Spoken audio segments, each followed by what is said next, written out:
यवतमाळच्या दिग्रस तालुक्यातील लाख गावाजवळ अरुणावती प्रकल्पाच्या कॅनलला 3 जागी मोठे भगदाड पडल्याने अनेक शेतकऱ्यांच्या उभ्या पिकात पाणी शिरले।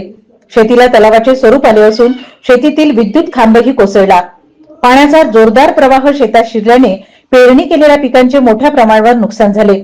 यात गहू, चना, भाजीपाला या इतर पिकांचे नुकसान झाले। आधीच अतिवृष्टी व आसमानी संकटाने त्रस्त झालेल्या शेतकऱ्यांवर आता सुलतानी संकटाने मार दिला।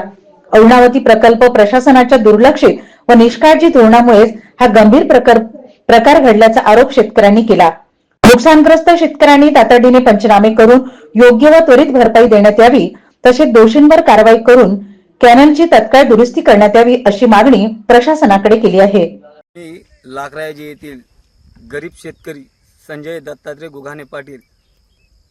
लाख जमीन क्षेत्रफळ 1 हेक्टर 9 आर। खरीपामध्ये काहीही पिकलं नसताना रब्बीच्या पिकाची सुरुवात केली आणि पीक पेरल्या गेलं।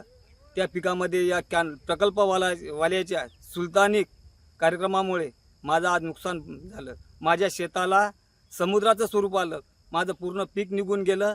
मला आज आत्महत्येशिवाय पर्याय उरलेला नाही।